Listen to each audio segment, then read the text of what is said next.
বন্ধুরা আজকে সকাল 8টা থেকে আমি আমার ব্লগটা স্টার্ট করলাম ম্যাগি রান্নার থেকে। কারণ এই যে ছেলে 8টায় কম্পিউটার আছে, তাই কম্পিউটারে যাবে। আর 8টা থেকে কম্পিউটার, তো ম্যাগি খেয়ে যাবে না, যেহেতু 8টা বেজে গেছে ও ম্যাগি খেয়ে যাবে না।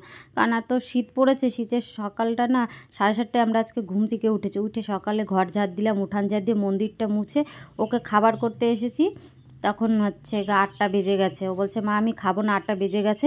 তাড়াহুড়ো করে একটা ম্যাগি করে দিলাম, আজকে ঝোল ম্যাগি করে দিলাম, এই খেয়েই চলে যাবে। তা ওটা রেডি হয়ে গেছে, তা ওকে ডাকছি, বলছি বাবু তুই নিয়ে যা। তা ও এসছে, আমি বললাম কি তুই তাড়াতাড়ি করে খেয়ে নে। তা বলছে 8টা বেজে গেছে, তুমি এখন খেতে দিচ্ছ, আর আমি কতটা দূর যাব, এখন আমি খাবো না। জোর জবরদস্তি দেওয়ার পরে তারপরে খেয়েছে। খেয়ে ও খাচ্ছে। তারপরে কতগুলো থালা বাসন ছিল, সব থালা বাসনগুলো আমি মাজলাম। ওকে ম্যাগিটা করে দিয়ে আমি থালা বাসনগুলো মেজে তারপরে দেখো আমি চার জল বসিয়েছি। কারণ তোমাদের দাদা ভাইও চাকদা থেকে বাড়ি চলে এসেছে, ও গেছে মাঠে আর কি ফুলকপি কাটতে। ও এসে ও যদি আসে তারপরে যদি আমি চা বসাই, ও আমাকে মানে বকাবকি করবে যে জানো তাড়াহুড়ো করি, তার কেন আগের থেকে চাটা করে রাখতে পারো না। এর জন্য কি করলাম, আর আগেই চাটা করে নিলাম থালা বাসন মেজে এসে। আর সকালে আদা দিয়ে চাটা খেতে খুব ভালো লাগে, এর জন্য আদা দিয়েই চাটা করে নিচ্ছি। চা করে আমি ফ্লাক্সে রেখে দেবো, আর ও যখন আসবে তখন ঢেলে দিলেই হয়ে যাবে। আর এদিকে কিন্তু আমি কোনো কাজ করিনি আজকে, জানো, সকালবেলা উঠেই আজকে আমি রান্নাঘরেই চলে এসেছি। খালি মন্দিরটাই আমি মুছেছি, আর কোনোই কাজ করতে পারিনি। কারণ সকালবেলা উঠে মন্দিরটা না খুললে সব কাজে যায়, মন্দিরটা আটকানো থাকলে ঠাকুরের মুখ না দেখে গেলে ভালো লাগে না। এর জন্য সকালে উঠে বাসি জামাটা ছেড়েই আগে মন্দিরটা মুছে নিই। যাই হোক, গল্প করতে করতে আমার চাটাও হয়ে গেছে, আদা দিয়ে লিকার চা করে নিয়েছি। তা এখন আমি ফ্লাক্সে ঢেলে রাখবো। আর বন্ধুরা, শীত কি পড়েছে তোমাদের ওদিকে? আমাদের এদিকে যা শীত পড়েছে, পুরো কথাই বলতো না ঠাকুমা মা ওরা, ছোটোবেলায় আমরা শুনেছি মাঘের শীত নাকি বাঘের গায়ে। তা সত্যি তাই অবস্থা, সত্যি মাঘের শীত বাঘের গায়েই দিয়ে যাচ্ছে। এত শীতে আর কাজ করতে ভালো লাগছে না। তারপরেও যদি রৌদ্রটা ওঠে তবুও ভালো লাগে, রৌদ্র তো নেই, কি বলবো আর। যাই হোক, এই যে শীতে চা আমার হয়ে গেছে, চা রেডি করে তারপর টেবিলের উপরে ধুয়ে তারপরে চলে এসেছি এখন আমি বিছনাটা তুলতে। আর দেখেছো কত দুটো কম্বল দুটো লেপ নিয়েছি। আর প্রতি বছর এই যে বড় এই যে এই লেপটাই আমাদের 3 জনার হয়ে যায়। আর এবছরে এত শীত পড়েছে বন্ধুরা, এত শীত পড়েছে, কি করব বলো, এতগুলো আমাদের এখন গায়ে দিতেই হচ্ছে, আর করার কিছু নেই। তারপরে তো মশারির উপরে তো কাপড় দিয়ে রাখছি যাতে ঠান্ডাটা কম লাগে, তবুও কি করে জানি না ঠান্ডা লেগে যায়। যাই হোক, আজকে আর বিছনার চাদরটা পাল্টাবো না, কারণ দুদিন ধরে তো আমাদের এখানে বৃষ্টি হয়েছে, রৌদ্র হচ্ছে না। সেই মকর সংক্রান্তির থেকেই আমাদের এখানে রৌদ্র নেই। কত রোজ তো বাসি জামা কাপড় বন্ধুরা ধোয়াই লাগে। তারপরেও জামা কাপড় ধুয়েছিলাম, কেচেছি, সেগুলো শুকায়নি একেবারে। আর মেলার জায়গাই নেই আমাদের বাড়িতে যে জামা কাপড়গুলো এই বিছনা চাদরটা মেলবো। তা ভাবলাম কি যে না থাক, আজকের দিনটা একটু দেখি, যদি রৌদ্র ওঠে তাহলে কালকে কেচে দেবো। এর জন্য আজকে বিছনার চাদরটা দেখো আমি উল্টো করে পেতেছি, কারণ আমি 2-3 দিন পর পরে বিছনা চাদর পাল্টাই তো। আর এটা 2-3 দিনের বেশি হয়ে গেছে, এখন কি করব বলো, রৌদ্র যদি না ওঠে ভিজে তো আরও গন্ধ হয়ে যাবে। এর জন্য আর বিছনার চাদরটা চেঞ্জ করলাম না, উল্টিয়ে পেতে দিলাম। যাই হোক, এদিকে আমার বিছনাটা গোছানো হয়ে গেছে। তোমাদের দাদাভাই ওর ভিতরে ঢুকে গেছে, তা আমাকে ডাকছে যে দোলন আসো, তাড়াতাড়ি আসো। তাই আমি বলছি দাঁড়াও। তা বিছনাটা না গুছিয়ে আমি আর যাবো না ঠিক করেছি। তা বিছনাটা গুছিয়ে ওকে চা দিলাম, চাটা খেয়ে ও চলে গেছে। ওকে বের করে দিয়ে তারপরে এসেছি আমি এখন ঘর মুছতে। কারণ অনেক দিন হয়েছে তোমাদের সাথে এই সংসারের সকালের এই আশিবাসি কাজগুলো তেমনভাবে দেখানোই হয় না। কারণ সকালবেলা বন্ধুটা এতটাই যে ঠান্ডা পড়ে, আর ইচ্ছা করে না যে এই সব দেখাতে। আর তারপরে সকালে প্রচুর তাড়াহুড়ো বেঁধে যায়, শুধু আমার একার নয়, আমার মতো হাউস ওয়াইফদের সবারই এরকম অবস্থা হয়েছে। আর শীতটা যা দিয়েছে, শীতের কথা তো আর বলা যায় না। মানে এবছরের মতো কোনো বছরই শীত পড়েনি বন্ধুরা, এটা তো আমার মনে হচ্ছে। যাই হোক, কলতলায় অনেক কটা জামা কাপড় আমি রেখে এসেছি, এগুলো আর কি বাসি জামা কাপড় না ধুলে তো আর ভালো লাগে না। বাসি জামা কাপড় ধুয়ে স্নান করলাম, নিজে একটু ফ্রেশ হলাম, স্নান টান করে মন্দিরে যে পুজো দিয়ে রান্না করতে চলেছি। আজকে বেতো শাক ভাজা করব, আর হচ্ছে পেঁয়াজ দিয়ে ডাল রান্না করব, আর কিছুই করব না। আর এই দেখো বন্ধুরা, হচ্ছে কালকের ভাত ছিল, আমি বেগুন ভেজেছি, আর এই যে ঘি দিয়ে ভাত কটা গরম করেছি, এই দিয়ে এখন আমরা সকালে খাওয়া দাওয়া করব। আজকে তো দুপুরে রান্নাবান্না তো তোমাদের সাথে তেমনভাবে শেয়ার করিনি।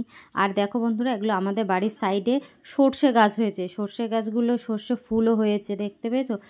এগুলো কিন্তু আমরা লাগাইনি, একা একাই হয়েছে। সেগুলো একটু তোমাদের সাথে শেয়ার করলাম। আর এই দেখো আমাদের বাড়ির সামনে হাই রোড, এটা 34 নম্বর জাতীয় সড়কে, এটা বাইপাস রাস্তা। কেউ বলবে এটা বাইপাস রাস্তা।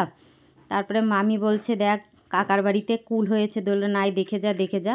তা আমি এসছি এখন এই কাকার বাড়ি কুল নিতে, আমি আর আমার বান্ধবী। তা কুল একটা ছিঁড়ে খাচ্ছি, তা বলছে সরস্বতী পুজো হয়নি, কুল খাস না। তবুও খেয়েছি।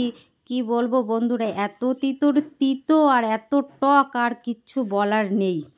তারপরে দেখো আমি বাড়ি চলে এসেছি বান্ধবীর বাড়ির থেকে। এসে সুপ্রদীপ বাদাম খাবে, ওর জেঠু বাদাম এনেছে কাজের থেকে। ও বাদাম কাউকে দেবে না, একা একা খাবে। কেন ওর দাদাভাইকে বাদাম দিয়েছে এর জন্য দেখো সিঁড়িঘরে এসে ও কান্না করছে। সিঁড়িঘরে এসে ওখানে কান্না করছে যে আমাকে সব বাদাম দাও, আমি অল্প বাদাম খাবো না, আমাকে বেশি করে বাদাম দিতে হবে। আর এই সাইডে দেখছি যে পেটিতে এগুলো সব লাইট, এগুলো হচ্ছে সুপ্রদীপের বাবার লাইট। ওর সুপ্রদীপের বাবা ফুলের কাজ করে। তোমরা যদি কেউ অর্ডার নিতে চাও অবশ্যই আমাকে কন্ট্যাক্ট করো, আমি অবশ্যই তোমাদের সাথে যোগাযোগ করে দেবো।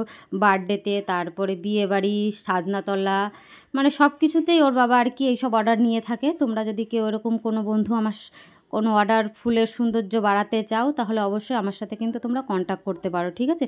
আমি ডেসক্রিপশন বক্সে আমি অবশ্যই করে নাম্বারটা দিয়ে দেবো, মেনশন করে দেবো। তোমরা অবশ্যই চেক করে আমাকে ফলো করে নিও। দেখো তারপরে চলে এসেছি ভাত বাড়তে, কারণ আজকে তো ডাল ভাত রান্না করেছি, তোমরা তো অবশ্যই জানো। এই যে ডাল ভাত এখন সবাই খাওয়া দাওয়া করবো বলে ভাত সবার জন্য বেড়ে নিচ্ছি। কারণ আমরা না এই একা একা ভাত খাই না, যাই খাই ডাল ভাত খাই, আলু সেদ্ধ ভাত খাই, সবাই একসাথে খাওয়ার চেষ্টা করি। কিন্তু মাঝে মাঝে আমার বাবা আর ছেলে আগে খেয়ে নেয়, কারণ ওদের একদম 1:30টার ভিতরে ওদের খেতে দিতে হয়। তোমাদের দাদাভাই যেদিন আসতে দেরি করে, ওকে ছাড়া আমি আবার খাই না, ওর জন্য আমার বসে থাকতে হয়। আর তোমাদের দাদাভাই এসে চিল্লাবে, হ্যাঁ ওরা আগে খেয়ে নিয়েছে, এখন একা একা ভাত খেতে ভালো লাগে না। এর জন্য আজকে অনেক দিন পর একসাথে আমরা 4 জনা মিলে ভাত খাবো। তো এই যে বাবা আবার সাইডে মানে বাটিতে বাটিতে তরকারি দিয়ে খেতে ভীষণ ভালোবাসে, এর জন্য বাবাকে এরকম বাটিতে বাটিতে দিলাম। তোমাদের দাদা ভাইকে সামনে ভাত দিয়ে দিলাম, বাবাকেও দিয়ে দিলাম। এবার ছেলে আমি বসে যাব। এই যে আমার ভাতটাও কয়েকটা ভাত বেশি হয়ে গেছে, কটা কমিয়ে রাখলাম। আর এই যে তোমাদের দাদা ভাই বসে গেছে, ছেলে বসে গেছে। এই যে পেঁপের তরকারি, পেঁয়াজ দিয়ে ডাল করেছি, ডালটা খুব সুন্দর হয়েছে বন্ধুরা। তাহলে চলো খাওয়া দাওয়া করে পরে আবার তোমাদের সামনে আসছি, ঠিক আছে বন্ধুরা? খাওয়া দাওয়া করলাম এই মাত্র, তা 2:30টা বেজে গেছে। এসেছি এই দেখো ছাদে জামা কাপড় মেলেছি, সেই জামা কাপড় নিতে এসেছি। কারণ আজ প্রায় 5 দিন পরে এরকম রৌদ্র উঠেছে আমাদের এখানটায়, তাই জামা কাপড়গুলো শুকায়নি। এই যে ছাদে মেলে দিয়েছিলাম, সকালবেলা শুকিয়ে গেছে। খাওয়া দাওয়া করে ছাদে এসেছি, জামা কাপড় কটা তুলবো। আর দেখো তোমাদের দাদাভাই সুপ্রদীপরা কি করছে, দেখো যে রোদ্রে এসে যে সবাই মোবাইল টিপছে। আর কি করবে, এদের কোনো কাজ নেই। খাওয়া দাওয়া হয়ে গেছে ওদের, এখন ওই যে বসে বসে মোবাইল টিপছে, 3 জনাই মোবাইল দেখছে। আর আমি এখন এই যে ছাদের থেকে জামা কাপড়গুলো নিয়ে নিচে যে ভাঁজ করব, ভাঁজ টাজ করে তারপরে যাবো ফুল তুলতে। আর আজকে রোদ্দুরটা খুব ভালো লাগছে জানো বন্ধুরা, মাঘের শীত বাঘের গায়ে এবার বুঝিয়েই দিয়ে গেল। এরম শীত কত বছর পর পড়লো, বলবো কি আর। তো যাই হোক বন্ধুরা, কথা বলতে গেলে আমার তো দেরি হয়ে যাবে, আমি জামা কাপড়গুলো চলো তুলে নিই। বন্ধুরা সেই দুপুরে ছাদে তোমাদের সাথে একটু কথা বলেছি, আর তেমনভাবে তোমাদের সাথে কথা বলা হয়নি। তা একবারে ছেলেকে প্রাইভেটে দিয়ে এসে ফুল টুল তুলে এসে সন্ধ্যাবেলা এই যে সবে বসলাম, গাড়ি চালিয়ে এসেছি, তখন শীত করছে। এর জন্য দেখো লেপের ভিতরে পা ঢুকিয়ে আমি বসে আছি। তারপরে চা করেছি, এখন একটু চা খাবো। তো চলো চাটা খেয়ে পরে আবার তোমাদের সামনে এসছি। তো বন্ধুরা এখন 9:10 বাজে। এই যে ছেলে প্রাইভেট থেকে বাড়ি চলে এসেছে, আর এই যে সুপ্রদীপ এসেছে, দাদা এসেছে বলে এখন দুজনে মিলে এখন খেলা করবে। তা ওর মা আজকে বাজার থেকে এই ছেকনি না কি বলে এটা কিনে নিয়েছে, সেটা নিয়ে দেখাতে এসেছে দাদাকে, যে দাদা এই দেখো এইভাবে করে বল ছুঁড়ে মারতে হয়। তাও দাদাকেও শেখাচ্ছে। আর এখন এই যে 2 ভাই এক জায়গা হয়েছে, ভীষণ দুষ্টুমি করবে, কারণ ও দাদা ভাইকে প্রায় 5:30টার থেকে পায় না। 5:30টার সময় পড়তে গেছে, আর ওর 9টায় ছুটি হয়, আর আসতে ধরো 10 মিনিট লাগে ওর বাড়ি আসতে। তা তোমাদের দাদাভাই রাত্রে আনতে যায়, আমি দিয়ে আসতে যাই, তোমাদের দাদাভাই নিয়ে আসে। তাই যে এখন এসছে, ওরা এখন একটু খেলাধুলা করবে, তারপর আমরা রাত্রে ডিনার করতে যাব। এখন এই দুই ভাইতে মিলে খুবই এখন দুষ্টুমি করা চলবে, ভীষণই দুষ্টুমি করবে আর কি বলবো। আর তোমাদের দাদা ভাই দেখো শীতের জ্যাকেট পরেছে, ভিতরে একটা সোয়েটার পরেছে, আবার একটা চাদরও দিয়েছে, কারণ গাড়ি চালাই তো, গাড়ি চালালে প্রচণ্ড ঠান্ডা লাগে। আর এত শীত আর কি বলবো, তোমরা তো অবশ্যই জানো। গরম ধোয়া ওঠা ভাত, তোমাদের দাদা ভাই আর আমি ভাত খাবো। আর ছেলের যেহেতু ঠান্ডা লেগেছে এর জন্য ছেলেকে রুটি দেবো, বাবা রুটি খাবে। ডাল রান্না করেছি তো আজকে, দেখেছো, ডাল আর এই যে খেজুরের গুড়, ঝোলা গুড় দিয়ে, খেজুরের গুড় দিয়ে রুটি খেতে কিন্তু খুব ভালো লাগে। আজকে ডাল, শাক ভাজা হয়েছে, আর এই যে ডাল। তোমাদের দাদা ভাই আমার ভাত বাড়া হয়ে গেছে। আর তোমাদের দাদা ভাই আবার এই যে চপ এনেছে, যেহেতু নিরামিষ করেছে, এই যে চপ দিয়ে এখন আমরা সবাই মিলে ভাত খেয়ে নেব। এটা হচ্ছে বৈরাগী মাছের চপ, মানে মাছ ফ্রাই বলে, এসব খেতে আমাদের ভীষণ ভালো লাগে, এর জন্য তোমাদের দাদাভাই এনেছে। এখন এই দিয়ে আমরা ভাত খেয়ে নেব আজকে। তাহলে চলো বন্ধুরা, তাহলে আজকে ডিনারটা করতে করতেই আমি আমার ভিডিওটা এন্ড করে দিই। আশা করি তোমাদের ভালো লাগবে। আর আমার এই ধরনের ব্লগ ভিডিও যদি তোমাদের ভালো লেগে থাকে অবশ্যই লাইক কমেন্ট করবে আমাকে। তাহলে বন্ধুরা, গুড নাইট, টাটা, সবাই ভালো থেকো। আর শীতের সময় আর কোনো কাজ বাজ নেই, খাবো দাবো, লেপের তলে থাকবো। তাহলে সবাই ভালো থেকো, টাটা।